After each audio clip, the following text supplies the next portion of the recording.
하나님은 일하실 때 사람을 택하여 일하십니다. 하나님이 사람을 쓰실 때 선한 일에 쓰시기도 하고 혹은 징계의 도구로 사람을 택해서 쓰시기도 하십니다. 하나님이 나를 택하는데 선한 일에 쓰시려고 택하신다고 하는 것은 큰 은총이고 큰 축복이 아닐 수 없습니다. 뿐만 아니라 하나님께서는 우리를 쓰실 때에 그 일을 감당할 수 있는 지식도 지혜도 권세도 더하여 주십니다. 우리가 택함을 받아서 일하게 될 때 필요한 것이 있다면 아낌없이 공급해 주신다고 하는 것입니다. 문제는 그렇게 쓰시는 주님 앞에 택함을 받을 수 있는 그릇으로 자기를 잘 준비하는 것이죠. 오늘 본문은 하나님께서 왕으로 세우시기 위해서 다윗을 택하시고 사무엘에게 가서 기름을 부으라, 그런 내용이 기록되고 있습니다. 본문 사무엘상 16장인데 1절에서부터 보게 되면 하나님께서 사무엘에게 나타나서 말씀하십니다. 1절에 이렇게 되어 있어요. 내가 이미 사울을 버려 이스라엘 왕이 되지 못하게 하였거늘 내가 그를 위하여 언제까지 슬퍼하겠느냐. 사울은 이스라엘 나라에 세워진 첫 번째 왕입니다. 사울을 하나님께서 왕으로 세우실 때에 왕이 되도록 기름 부은 선지자는 사무엘이에요. 그러니까 사무엘이 사울에게 기름을 부을 때에 얼마나 기대가 컸겠습니까?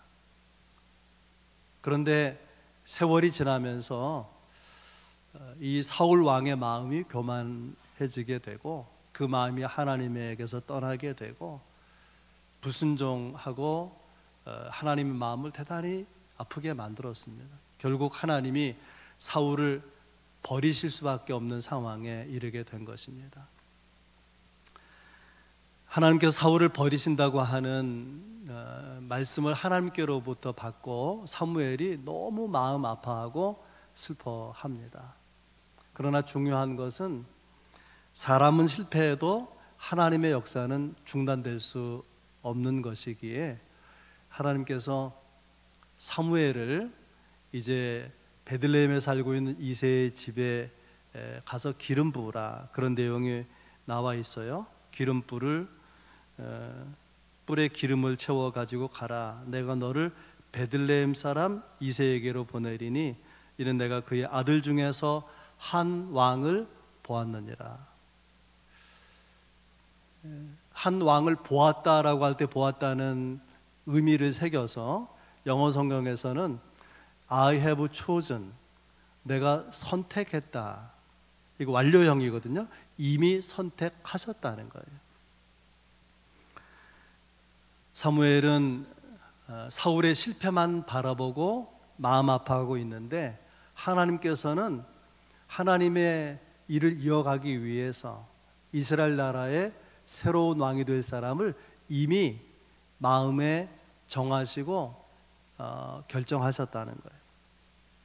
오늘 본문에는 사무엘 선지자를 보내서 하나님이 택한 사람이 기름 붓게 하시는데 그런 과정에 하나님은 어떤 분인지, 그리고 하나님의 선택은 그 기준이 무엇인지, 하나님이 선택한 사람은 어떻게 살아야 되는지, 어떻게 살아가는지를 다루고 있는 굉장히 중요한 본문입니다. 첫 번째 부분부터 함께 나누려고 하는데요. 하나님은 어떤 분인가? 이 선택의 과정에 나타난 하나님은 어떤 분인가? 실수하지 않는 하나님, 실수하지 않는 하나님. 베들레헴 이새의 집에 가서 이제 하나님이 택한 사람에게 기름을 부으면 사울 왕조가 끝나고 이스라엘은 새로운 시대로 나아가게 됩니다. 그 중요한 일을 하는 순간이에요. 얼마나 이 시간이 중요한지 모릅니다. 그래서 이제 이새의 아들들을 살무의 선지자 앞으로 한 사람 한 사람 지나가게 하는데 큰아들 엘리압이 사무엘 앞에 지나가게 될 때에 사무엘이 크게 흡족했어요. 이 사람이구나. 과연 이스라엘의 왕이 될 만한 인물이다. 외모가 출중했거든요. 그런데 뜻밖에도 하나님께서 그는 아니라고 하는 거예요. 그리고서는 두 번째 아들 아비나답이 지나갈 때 하나님께서 그도 택하지 않았다. 셋째 아들 삼마가 지나갈 때도 내가 그도 택하지 않았다. 그렇게 해서 사무엘 앞에 이렇게 줄 서서 앞을 지나가는 7명의 아들 전부가 지나갈 때까지 그 중에 하나님이 택한 사람이 없었다고 하는 거예요. 이해할 수가 없었습니다. 하나님의 말씀에 순종해서 지금 기름 붓기 위해서 이 이새의 집에 와 있는데 아무도 하나님의 택한 자가 없다는 거예요. 당황스러운 순간 아니겠습니까? 이런 일을 만나게 될 때에 두 가지 생각이 가능해요. 하나는 하나님께서 아무래도 실수한 것 같다. 이새의 아들 중에 하나님이 왕으로 택한 인물이 있다. 그렇게 말씀하셨는데 사실 다른 집 아들이었나 보다. 하나님 좀 착각하셨나? 하나님 좀 실수한 것 아닌가? 만약에 그렇게 생각하는 사람이 있다면 어떻게 그런 하나님을 절대 신뢰하고 순종하며 나아갈 수가 있겠습니까? 또 한 가지는 그럼에도 불구하고 하나님은 실수하지 않는 분이다 라고 생각하는 거예요. 이새 아들 7명이 그 앞을 지나가는데 그 중에 아무도 하나님 택한 사람이 없었다면 뭔가 사람 편에 이새에게든지 이 가정에든지 사람 편에 문제가 있는 것이다. 그것이 사무엘의 생각이에요. 그래서 사무엘이 이새에게 묻습니다. 여기 있는 아들들이, 여기 모인 이 아들들이 전부냐? 그렇게 질문하게 됩니다. 하나님은 틀릴 수 없다는 믿음이 이 질문에 들어 있는 것이죠. 여러분, 우리가 믿는 하나님은 실수가 없는 하나님이에요. 말씀하셨다면 말씀하신 그대로 이루시는 하나님이십니다. 하나님께서 이새의 아들 중에 왕으로 택한 사람이 있다면 있는 거예요. 눈앞에 보이지 않지만 있다고 말씀하시면 있는 것입니다. 그래서 이 아들이 전부냐? 이 아들이 모두 다 여기 모여 있는 것이냐? 그렇게 물었던 것이죠. 우리가 받아야 될 중요한 교훈은 이것입니다. 어떤 어려운 상황에도 어떤 경우에도 하나님은 실수가 없다는 거예요. 하나님에게는 오류가 없다는 것입니다. 그래서 우리가 하나님을 의심하지 아니하고 어떤 경우에도 신뢰로 밀고 나아가는 것이 우리 신앙과 삶에 있어서 대단히 중요하다는 거예요. 왜 우리가 그 능력의 하나님을 믿으면서도 우리의 삶에 능력이 없고 삶이 비틀거리냐? 하나님을 향한 신뢰가 때로 흔들린다는 거예요. 믿음에서 의심으로, 견고함에서 요동치는 그런 믿음으로 추락하기 때문에 우리 삶의 위력이 나타나지 않는 것입니다. 눈앞에 보이지 않는 아들, 그렇다고 해서 왕으로 세울 인물이 없는 게 아니잖아요. 신뢰하고 믿고 기다리면 눈앞에 나타나게 되는 거죠. 우리가 하나님 말씀대로 순종해서 나아가는데 예상한 결과가 나타나지 않을 때에 하나님을 의심하는 것이 아니라 하나님은 반드시 일을 이루시는 분이다. 그러면 눈에 보이지 않았던 다윗이, 우리 삶의 축복이 삶 가운데 나타나게 되리라 하는 것을 여러 믿고 나아갈 수 있길 바랍니다. 이것이 오늘 본문에서 묵상하는 첫 번째 메시지예요. 우리가 믿는 하나님은 실수가 없으신 하나님이다. 아멘. 두 번째는 하나님의 선택의 기준이에요. 하나님의 선택의 기준. 본문을 거슬러 올라가 7절에 보면 어떻게 생각하면 사무엘상 16장 전체에서 제일 중요한 말씀일 수 있는데 이렇게 되어 있습니다. 여호와께서 사무엘에게 이르시되 그의 용모와 길을 보지 말라. 내가 이미 그를 버렸노라. 내가 보는 것은 사람과 같지 아니하니 사람은 외모를 보거니와 나 여호와는 중심을 보느니라 하시더라. 이 짧은 한 구절에 하나님의 선택의 기준이 나와 있는데요, 세 가지 선택의 기준이 있어요. 하나는 하나님은 외모를 보고 선택하지 않는다는 거예요. 하나님 선택할 때 외모를 보지 않는다. 근데 뭐라고 말씀하시냐면 사람은 외모를 보거니와 나 여호와는 사람의 중심을 보느니라. 그러니까 사람은 외모를 본다는 거예요, 안 본다는 거예요? 사람 외모를 보고 판단한다는 거예요. 그 사람의 학력, 그 사람의 인맥, 그 사람의 실력, 그 사람이 가지고 있는 여러 재능들, 세상적으로 말하면은 스펙이죠. 세상의 스펙을 보고 어떤 사람을 평가한다는 것입니다. 엘리압은 그런 면에 스펙이 좋은 사람이에요. 외모가 출중했습니다. 하나님께서 그 엘리압의 외모를 보고 이 사람이 왕이 될 사람이다 생각할 때에 외모를 보지 말라, 그렇게 말씀하십니다. 사람을 바로 볼 줄 안다는 것은 얼마나 중요한지 몰라요.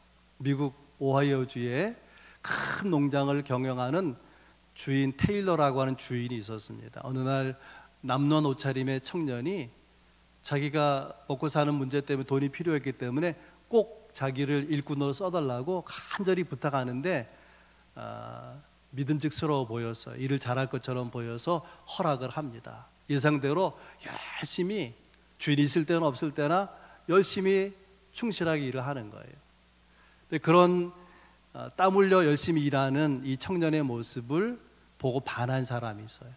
누구겠습니까?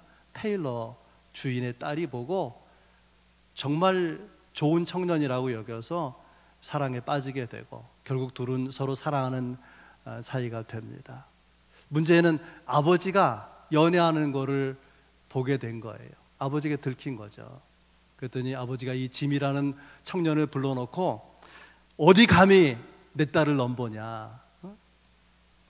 그러니까 아무것도 없는 가난한 청년인데 어찌 내 딸을 넘보느냐, 그 말이에요. 그래서 크게 화를 내고 이 짐이라는 청년을 내쫓아 버렸습니다. 그로부터 30년 세월이 지난 어느 날 이 테일러가 자기 창고를 정리하다가 창고 기둥에 이렇게 새겨진 글씨를 봤어요. 제임스 A. 가필드라고 하는 그런 이름이 써 있었습니다. 근데 이 가필드가 누구냐면 이 창고에서 이름을 발견할 때 그때 미국 대통령이에요. 이 테일러가 사람을 제대로 볼 줄 아는 눈이 있었다면 대통령의 장인이 될 뻔하지 않았습니까? 그러니까 우리가 사람을 잘 보는 것이 얼마나 중요한지 모릅니다. 사무엘이 이새에게 물어요. 내 아들들이 여기 다 있느냐? 그때 이새가 주저하면서 이렇게 말합니다. 하나, 막내 아들이 있긴 있는데 양을 지키나이다. 들에서 양을 돌보고 있다. 그렇게 말합니다. 이 다윗의 아버지 이새의 이 대답은요, 이런 의미예요. 막내 아들 하나가 남아있긴 한데 하나님께서 우리 집 아들 중에 누구를 왕으로 택해서 기름 붓는다고 해도 그 막내는 아마도 아닐 겁니다. 기대 밖의 인물이라 그런 뜻이죠. 성경에 그 이유가 자세히 나와 있지 않지만 근거가 있는 것은요, 그때 나이가 이 다윗이 17살이거든요. 17살. 장남을 귀히 여기는 문화에서 막내였고 17살밖에 안 돼요. 키도 더 커야 클 수 있는 그런 나이 아닙니까? 한번 따라서 해보겠습니다. 하나님의 선택은 인간의 상식을 깨뜨린다. 우리는 하나님이 이런 사람을 택할 거라고 생각해요. 저 사람은 당연히 선택을 할 거야. 여러 가지 이유로. 우리가 보기 여러 가지 이유가 그가 하나님이 쓰실 만한 인물로 보여진단 말이죠. 그런데 이상하게도 성경에 보면 당연히 하나님 쓰실 것 같은 인물은 안 쓰신 경우가 많아요. 엘리압이 지금 그런 경우죠. 그 어떤 사람을 쓰시느냐? 제가 어떻게 그 일을 감당하겠어요? 하고 주저했던 모세가 그러지 않습니까? 나는 그런 인물이 못 됩니다. 이스라엘을 인도해 낼 만한 인물이 못 됩니다. 하나님이 네가 하라는 거예요. 네가. 왜 하나님은 우리가 보기에 할 만한 인물을 쓰시지 않고 할 만하지 못할 인물을 쓰시느냐? 그것은요, 겸손히 일하면서 하나님께 영광을 돌리게 될 것을 기대하는 거죠. 잘난 사람 쓰면은 일을 잘할 수 있을지 몰라도 영광을 자기가 다 받아버리죠. 우리가 깊이 생각해야 될 부분입니다. 더 중요한 것은요, 이제 사무엘이 이새에게 말합니다. 그 아들을 이 자리에 데려오기까지는 내가 식사 자리에 앉지 않겠다.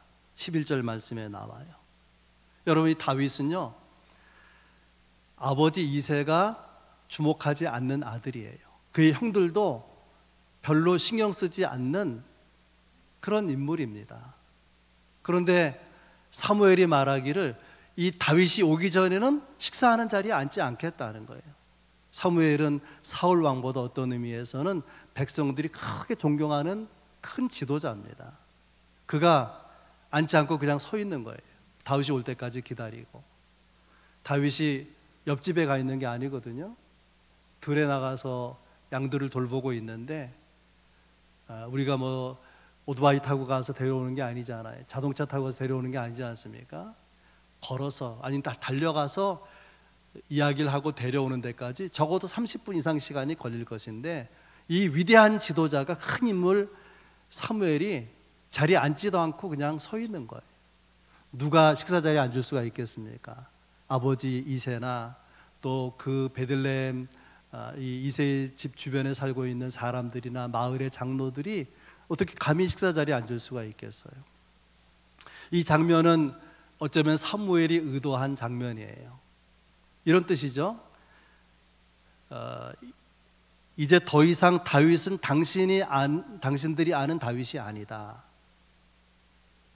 그러면서 사람들 가운데 다윗의 위상을 높이는 거예요. 아직 기름 붓기 전이지만. 매우 중요한 교훈이 있습니다.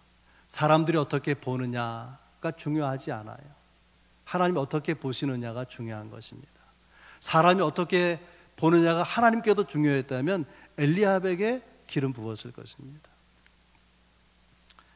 아무튼 하나님께서는 사람을 선택하는 기준 첫 번째가 외모를 보지 않는다는 거예요. 외모를, 스펙을 보지 않는다는 것입니다. 두 번째는 당연히 여러분이 알고 있는 대로 나 여호와는 뭘 보신다고요? 중심을 보시느니라.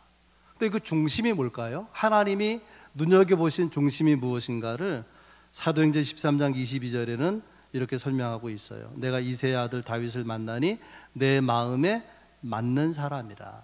옛날 성경은 내 마음에 합한 사람이라. 하나님의 마음과 일치가 있다 말이에요. 영어 성경을 보니까 after라는 단어를 썼어요. 그러니까 하나님의 마음을 따라가는 사람이라는 거예요. 그게 하나님이 보시는 중심이에요. 구체적으로 중심을 보시는 하나님, 그 중심이 무엇인가 세 가지 말씀드리겠는데요.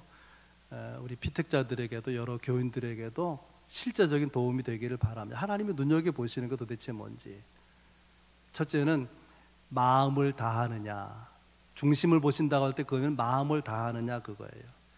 역대하 6장 14절에 주께서는 온 마음으로 주의 앞에서 행하는 주의 종들의 언약을 지키시고, 온 마음으로 행하는, 이걸 다른 말로 하면 마음을 다하는 거죠. 그래서 성경에 하나님을 대하는 태도로 요구하는 게 있어요. 너는 마음을 다하여 하나님을 사랑하는 거죠. 예수님께서 그렇게 말씀하시고, 신명기 6장의 쉐마 본문에도 마음을 다하고 성품보다 힘을 다해서 하나님을 사랑하라 그러죠. 다하라는 거예요. 다하라는 거예요. 우리가 마음을 다해서 하나님께 나아갈 때에 하나님은 우리를 만나주시고 우리에게 은혜를 베풀어 주십니다. 하나님을 향해서 마음을 다하는 게 얼마나 중요한지 여러분 생각해 보세요. 하나님께서 사울을 패하시는데 사울을 버리시는 이유가 뭐냐면 사울의 마음이 하나님을 향해서 멀어지는 거예요.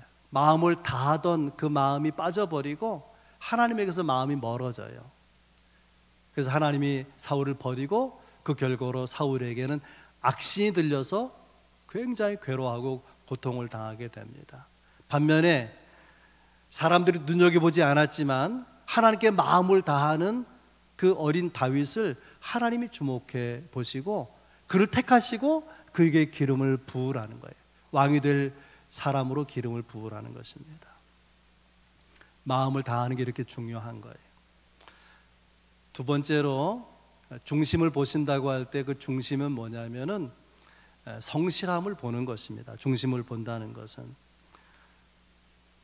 라인업 해가지고 사무엘 선지자가 있는 곳에 이세 아들이 쭉 선을 보고 있는데, 그때 다윗은 어디 있었는가? 들에서 양을 지키고 있었어요. 누군가는 양을 돌봐야 되잖아요.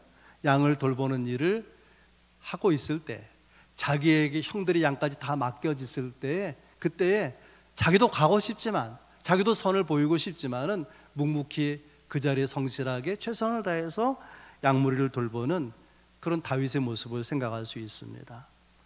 다윗의 이런 성실함, 최선을 다하는 모습은 골리앗과의 싸움에도 드러나게 되는데요. 이제 블레셋과 이스라엘이 전쟁 직전에 있을 때에 이세 아들들 3명이 그 전선에 나가 있어요. 그래서 그 아들들을 생각해서 이세가 다윗에게 음식을 싸서 형들에게 갖다 주라고 심부름을 보냅니다. 가서 보니까요, 너무 기가 막힌 상황을 보게 된 거예요. 블레셋 골리앗 장수가 하나님의 군대를 모욕하고 하나님을 모욕하는데 막 견딜 수가 없는 거예요. 아무도 두려워서 나서지 못하는데 내가 나서야 되겠다, 내가 싸워야 되겠다. 그때 나이가 17살이에요. 그러자 전선에 나가는 형들이 너 교만해서 그러지, 너 거만해서는 안 돼 하고 책망을 하는 거예요. 왜 까부냐고. 주변 사람들도 기대하지 않습니다.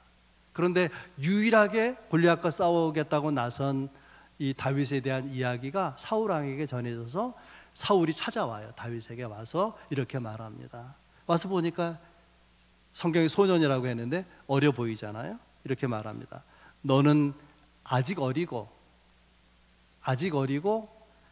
그는 어려서부터 용사이니라.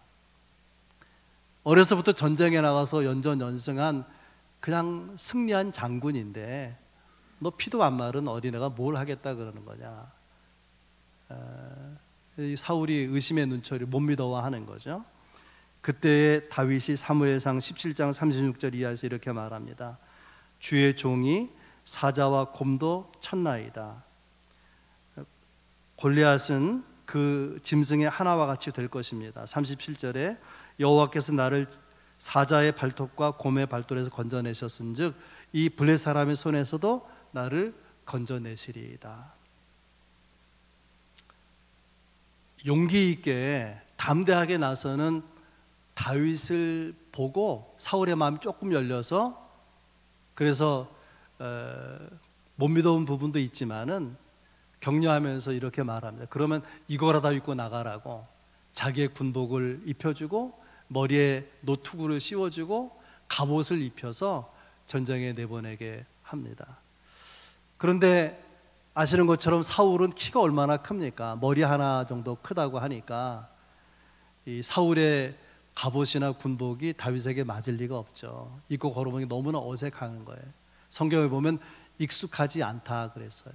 사울에게 제가 입고 걸어보니까 익숙하지 않은데 이걸 입고는 전쟁에 못 나가겠습니다.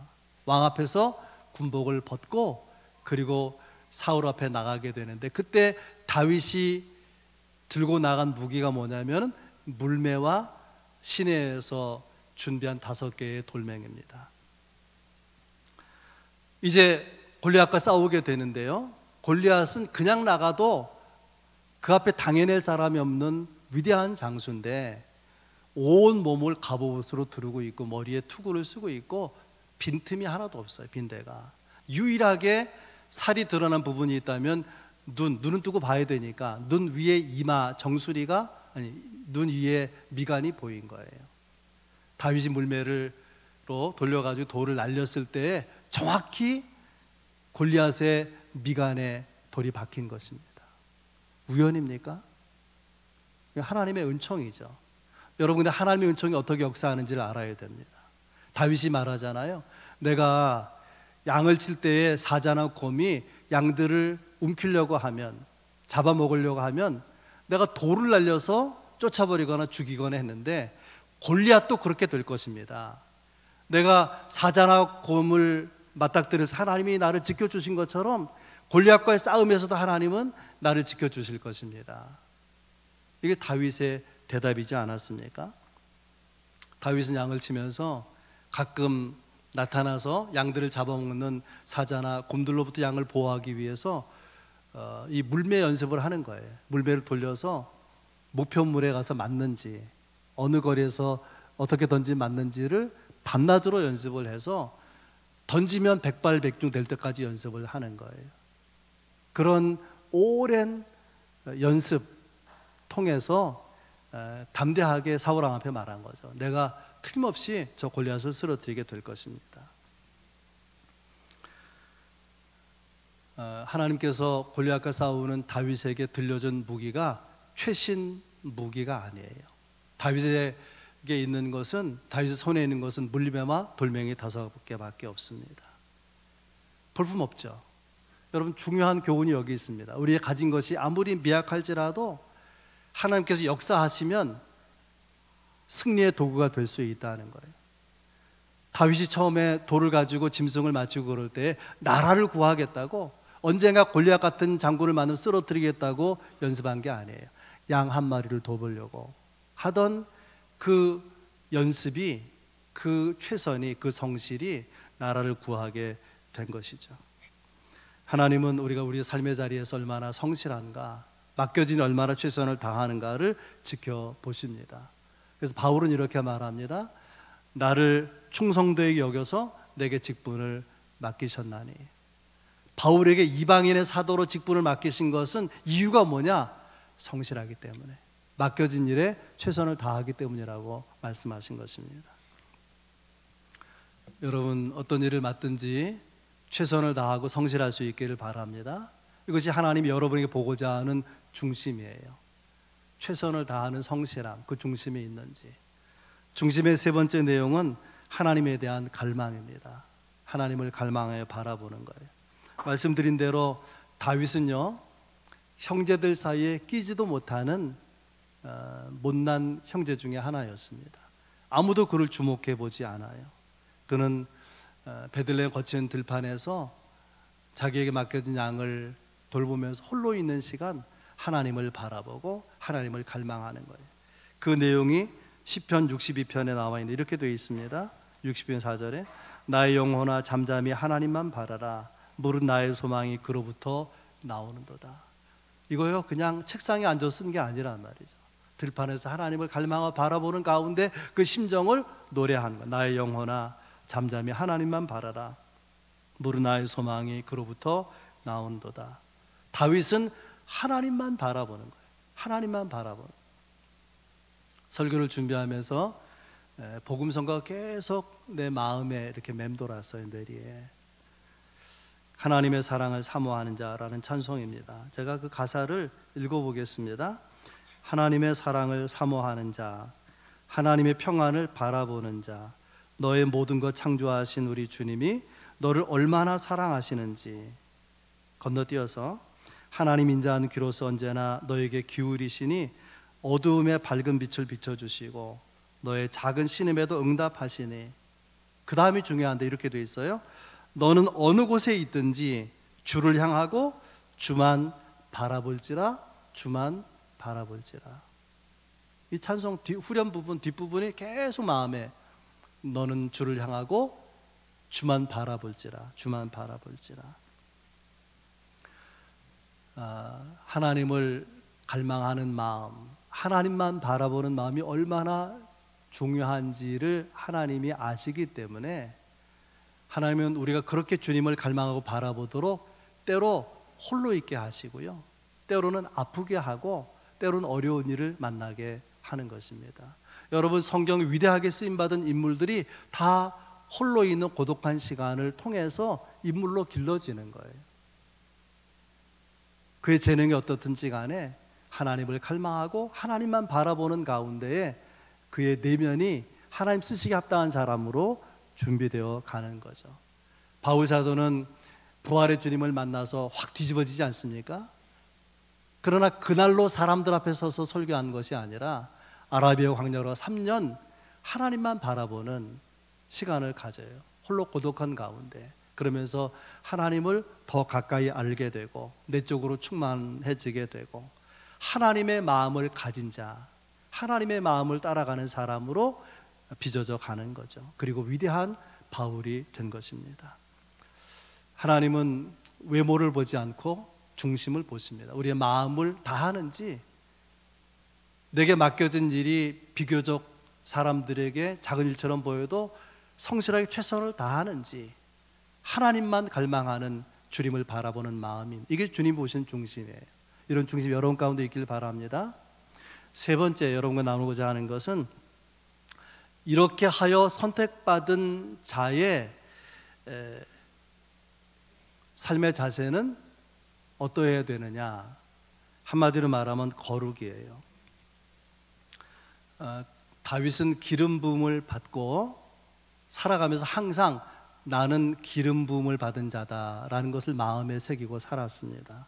오늘 본문 13절 말씀 제가 읽겠습니다. 사무엘이 기름 뿔병을 가져다가 그의 형제 중에서 그에게 부었더니 이날 이후로 다윗이 여호와의 영에게 크게 감동되니라. 이날 이후로라는 표현이 중요해요. 이날 이후 앞에는 뭐가 있죠? 이날 이전이 있어요. 다윗에게 있어서 이날 이전과 이후는 하늘과 땅만큼 다른 것입니다. 이날 이후로, 기름 부으심을 받은 이후로 하나님의 능력이 함께합니다. 하나님의 감동이 그를 사로잡습니다. 이제는 주님과 동행하는, 그전에도 주님과 동행했지만은 주님의 강한 영의 이끌림을 받고 주님과 동행하는 삶을 살아가게 됩니다. 다윗은 기름 부음 받을 때가 17살이고요 이스라엘 12지파의 왕이 된 때는 그로부터 20년이 지난 때예요. 그 20년 통합 이스라엘 왕이 되기까지 하나님 보시기에 기뻐하는, 내 마음에 맞는 사람이라, 내 마음에 든다고 여기는 사람으로 어떻게 자기를 지켜갈 수 있었을까? 그것은 나는 기름 부음 받은 자다 하는 의식이에요. 저는 잘난 목사는 아니지만 제가 어떻게 생각하냐면, 나는 주의 종이다, 그렇게 생각합니다. 난 주의 종이다. 그러니까 주의 종다운 생각과 행동, 마음가짐이 당연히 있어야 되는 거죠. 다윗은 나는 기름 부음을 받은 자다. 그러니까 함부로 말하고 함부로 행동하지 않고 함부로 생각하지 않아요. 20년을 그 의식, 하나님의 영이 내게 있는데 내가 거기 합당하게 응답해야 되겠다. 하나님 이것을 귀하게 여기시는 것입니다. 여러분, 우리도 기름 부음 받은 자라는 것을 아십니까? 요한일서 2장 27절에 너희는 주께 받은 바 기름 부음이 너희 안에 거하나니, 우리 안에 기름 부음이 거한다는 거예요. 기름 부으심을 뭘 말하냐면, 성령이 우리 안에 계셔서 우리 가운데 역사하시는 것을 말하는 것입니다. 우리가 예수님을 구주와 주님으로 영접할 때 하나님의 영 성령이 들어오셔서 우리 안에서 역사하시는, 그것을 말하는 거거든요. 바울 사도는 그것을 깊이 묵상하고 고린도전 3장 16절에 이렇게 말합니다. 너희는 너희가 하나님의 성전인 것과 하나님의 성령이 너희 안에 거하시는 것을 알지 못하느냐. 우리가 알지 못해도 하나님의 영이, 성령이 우리 안에 거하세요. 그런 존재를 바울 사도는 성전이라고 말하는 것입니다. 바울에게 이 마음이 있었어요. 난 성전이다. 하나님의 영이 내 안에 계시다. 그런 의식을 가지고 살기 때문에 위대하게 쓰임받을 수가 있었던 것이죠. 여러분이 난 성전이야, 하나님의 영이 지금 내 안에 계시고 역사하신다, 그걸 순간순간 시시로 의식하는 사람이 함부로 말하겠습니까? 함부로 행동하겠습니까? 구별된 거룩한 삶을 당연히 살게 되지 않겠습니까? 여러분, 우리는 다윗처럼 기름 부으심이 있는 사람이에요. 그러므로 여러분의 마음을 지켜갈 수 있기를 바랍니다.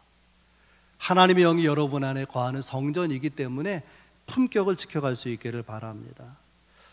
다윗에게 위대함이 있다면 이 마음을 지켜가는 거예요. 평생 나는 하나님이 기름 부음 받은 자다.